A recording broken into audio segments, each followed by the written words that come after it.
और तुम्हारी पत्नी गृहस्थ आश्रम में घर में तुम्हारे मित्र का काम करती है। जिस समय तुम्हारा मन दुखी होता है, पत्नी तुमको हिम्मत दिलाती है, साहस देती है कि दुखी मत हो, घबराओ मत, सब बन जाएगा, ठीक हो जाएगा। पत्नी को मित्र का स्थान दिया गया है। पत्नी का स्थान केवल पत्नी का ही नहीं है, उसको कभी कभी मित्र की तरह अपने पति को हिम्मत का सहारा भी देना चाहिए, साहस की शक्ति भी देना चाहिए। जब पति संकट में हो तो उसको सहयोग भी करना चाहिए, और जब आपत्तियां बहुत ज़्यादा आ गई हों तो पति के साथ कंधे में कंधा मिलाकर काम भी करना चाहिए। उसका नाम धर्म पत्नी होता है, इसलिए पत्नी को मित्र कहा गया है। आपका पति अमीर है, स्वस्थ है, तंदुरुस्त है, कभी योग हो गया, ऐसा गरीबी आ गई, सिस्टम बिगड़ गया, खेल डिस्टर्ब हो गया और पति बीमार हो गया। ऐसी कंडीशन में जो पति का प्रेम तोड़े ना और पति को शक्ति दे करके गिरने से बचा ले, उसे शास्त्रों में भार्या कहा गया है। जो घर के पूरे भार को उठाती है वही भार्या कहलाती है। भगवान श्री राम जब 14 वर्ष के वनवास में गए, भरद्वाज के आश्रम पर पहुंचे। भरद्वाज ने पूछा कि आपका परिचय क्या है? राम ने कहा, मुनिवर, अयोध्या के महाराजा दशरथ का पुत्र मैं राम हूं। बोले, साथ में ये स्त्री कौन है? बोले, ये मेरी भार्या सीता है। और ये दूसरा पुरुष कौन है? ये मेरा लघु भ्राता लक्ष्मण है। फिर ये चौथा आदमी और कौन है? बोले, ये गुहराज हैं। जब मैं अयोध्या से निकला था, शुरू में पहली रात मैं इन्हीं के यहाँ ठहरा था। ये मेरे साथ साथ यहाँ तक पहुँचाने आए। ये मेरे मित्र हैं। गुहराज निषाद समाज के राजा हैं। जब भार्या का शब्द बोला राम ने, सीता जी मुस्कराती हैं और भार्या का अर्थ समझना चाहती है।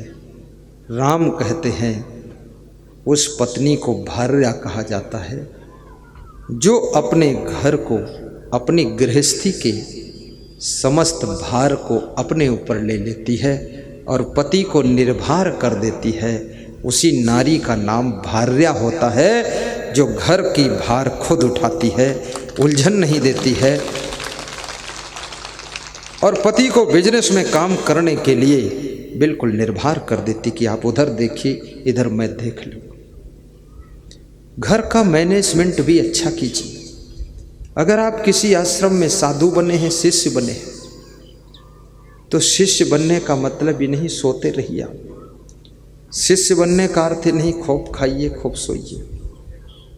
शिष्य बनने का अर्थ है थोड़ा गुरु को निर्भर कीजिए, गुरु को हल्का कीजिए। गुरु तुमको देखकर मुस्कुराए कि वाह, ये कौन शिष्य खड़ा है, शिशुपाल है, कितना प्यारा शिष्य है। गुरु को निर्भर करो, अपने बड़े भाई को थोड़ा निर्भर करो, अपनी जेठानी को भी निर्भर करो। और एक उम्र आने के बाद हंसते हंसते घर में बंटवारा भी कीजिए। ज़्यादा लंबी ट्रेन जोड़कर मत खींचिए, इंजन की दम निकल जाएगी। बहुत से डिब्बों के पहिए घूमेंगे ही नहीं और आप परेशान हो जाओगे। इसलिए बहुत लंबा परिवार हो जाए, अच्छी उम्र हो जाए, सबको बांट के अलग कीजिए, अपना अपना कारोबार संभालें।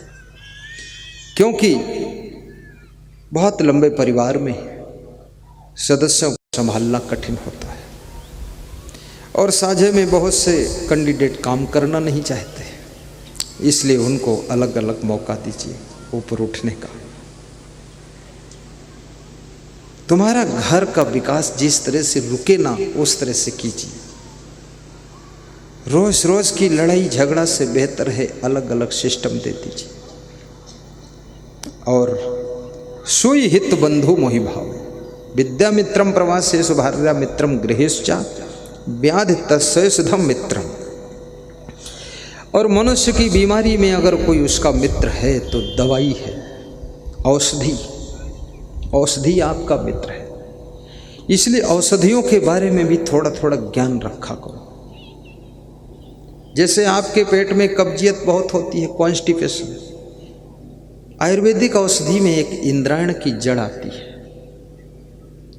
10 पैसे की जड़, इतनी ले लो, थोड़ा रगड़ करके उसको खा लो, चूरन बना के, पूरे पेट की कब्जियत को खत्म कर देती है। यह आयुर्वेद का अमृता चूर्ण, उसको ले लीजिए, थोड़ा खाइए, पेट साफ रहेगा।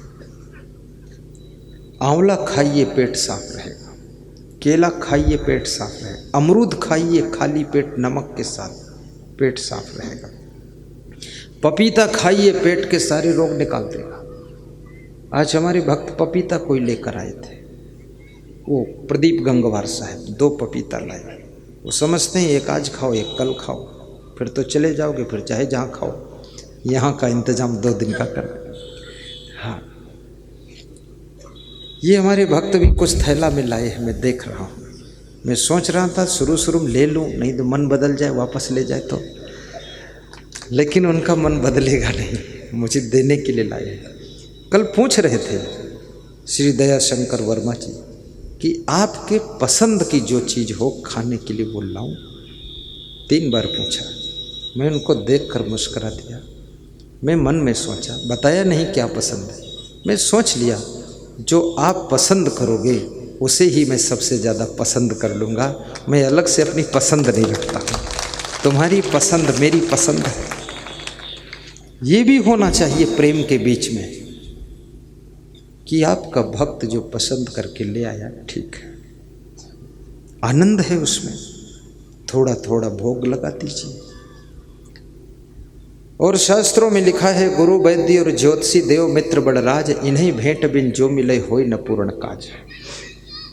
गुरु से मिलिए, दर्शन कीजिए, किसी देवता के दर्शन करने जाइए, वैद्य से मिलिए, और कोई बड़े आदमी से भेंट करो या कोई राजा से मिलो।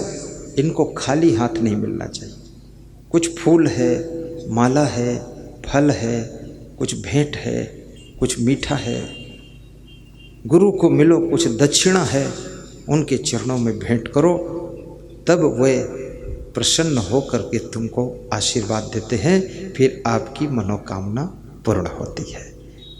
इन्हें भेंट बिन जो मिले होय न पूर्ण काज, बहुत बड़ी बात है।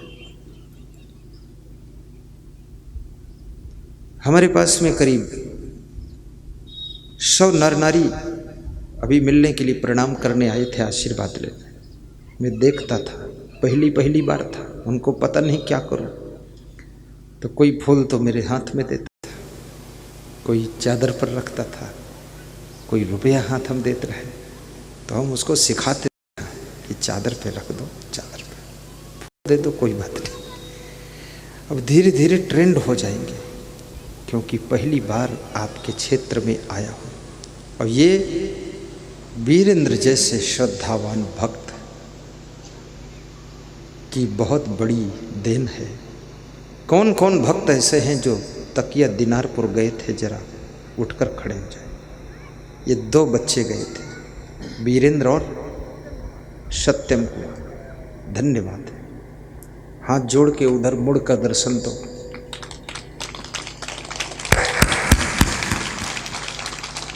पूरनपुर के पास में सत्संग था, तकिया दिनारपुर था ना, बैठी वहाँ ये दोनों बालक गए थे। अब ये जिनके बेटे हैं, श्री नरेंद्र राठौर का बेटा है, दूसरा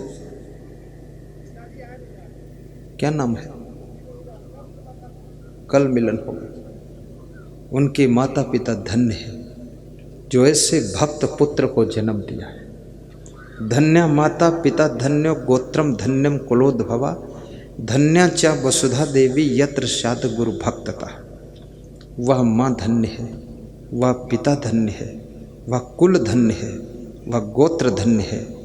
और याद रखना वो धरती भी धन्य है, गांव धन्य है, जहाँ पर जिसके द्वारा कोई गुरु भक्त का जन्म होता है वो धन्य कहे जाता है। ये स्कंद पुराण शास्त्र का श्लोक है। पार्वती जी ने शिव जी से पूछा था वे कौन माता पिता हैं जिनको धन्य कहा जा सकता है, वो कौन सा गांव है, वो कौन सी धरती है, वो कुल कुटुंब कौन है जिसे धन्य कहा जा सकता है। धन्य है आपका जीवन। बड़ी प्रसन्नता हुई इस नई उम्र में गुरु की तरफ इतना रुझान। और आज हमारे साथ साथ रिंकू और वीरेंद्र छत के ऊपर परिक्रमा कर रहे थे, उनकी बातें भी मैं सुन रहा था।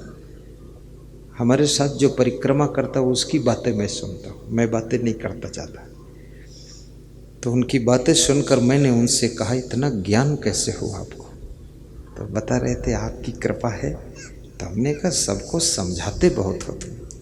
बोले हम अपने मम्मी पापा को समझाए देते, चाचों को समझाए देते, सबको ठीक रहना चाहिए, बहुत बड़ी बात है।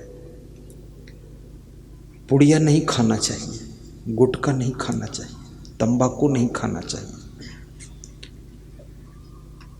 यदि किसी के घर में कोई पुत्र, कोई पुत्री, कोई बालक पूरे घर वालों को समझाने लग जाए तो समझ लेना वो साधारण आत्मा ने जन्म नहीं लिया है, वो कोई अवतारी आत्मा ही आपके घर में आई है जो सबको तारना चाहती है।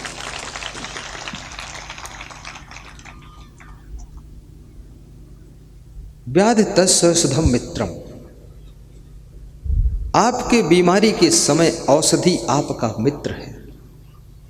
थोड़ा औषधियों का भी ज्ञान रखिए और बीमारी की शुरुआत में आयुर्वेदिक औषधि लीजिए। कोई इमरजेंसी बीमारी हो तो एलोपैथिक का सहारा लीजिए, विकट बीमारी हो तो फिर होम्योपैथिक का सहारा लीजिए, और ज़्यादा जड़ गहरी हो गई बीमारी की तो आयुर्वेदिक का सहारा लीजिए। और दौड़ना भी चाहिए, थोड़ा पैदल भी चलिए। व्यायाम करने से 80% बीमारियां खत्म हो जाती है। इसलिए तेज चाल में पैदल अपनी छत के ऊपर ही चला करो या सड़क पर चला करो। और किसानों के लिए तो व्यायाम उनके खेत में हो जाता है, पर किसानों को चाहिए थोड़ा कम खाया करें। किसान लोग 1 बाल्टी शरबत पी लेते इसलिए बीमार होते। गुड़ खाएंगे तो भी 1 किलो गुड़ खा जाते, आधा किलो, इसलिए उनको बीमारी आती है। क्योंकि व्यायाम करते हैं, मेहनत करते, भूख लगती है तो फिर ज़्यादा ही खा लेते हैं। सोचते हैं दोबारा मिले न मिले नंबर, एक बार खा लो दिन भर काम आएगा। ये कोई गाड़ी की टंकी थोड़े है, डीजल भर लो उसमें, थोड़ा कम खाइए। और ये भी याद रखना कि चिंता करने से भी बहुत बीमारियां आती हैं। आप अपने आप को चिंता मुक्त भी कीजिए, क्योंकि संसार में समस्याएं तो सबके पास रहती हैं। चिंता करने से समस्याएं बढ़ती हैं, घटती नहीं है। इसलिए विवेकपूर्वक बुद्धिमानी के साथ में डिसीजन लेकर के समस्याओं का समाधान कीजिए, पर चिंता करके अपने शरीर को रोगी मत बनाइए, अपने को खुश रखिए। क्योंकि चिंता जिंदा को जला देती है, चिता मुर्दे को जला देती है। चिंता भी एक प्रकार की चिता है जो जीवित आदमी को जलाती रहती है। इसलिए कृपया चिंता मत कीजिए, अपने को खुश रखिए। जो हुआ है उसको स्वीकार कीजिए, सहन कीजिए, और जो नहीं होना चाहिए उसको थोड़ा कंट्रोल भी कीजिए, और जो आपको मिला है उसका आनंद भी लीजिए। और जो मिलने वाला नहीं है उसके पीछे दौड़ना बंद कीजिए, और जो ज़रूरत तुमको है उसको पाने के लिए प्रयास कीजिए, और प्रयास से जो नहीं मिल रहा है उसका त्याग भी कीजिए, लेकिन जो है उसके आनंद में डूब जाइए।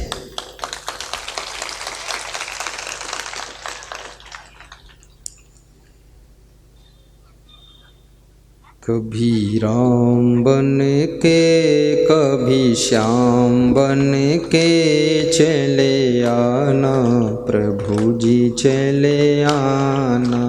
कभी राम बन के कभी श्याम बन के चले आना प्रभु जी चले आना।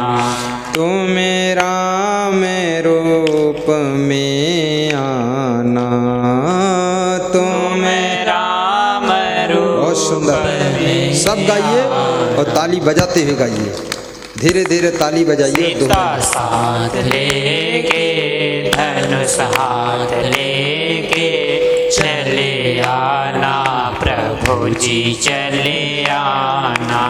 सीता साथ लेके धनुष हाथ लेके चले आना प्रभु जी चले आना। कभी राम बन के कभी श्याम बन के चले आना प्रभु जी चले आना।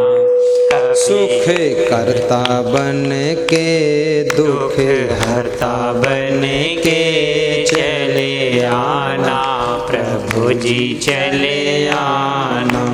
सुख करता बन के दुख हरता बन के चले आना प्रभु जी चले आना।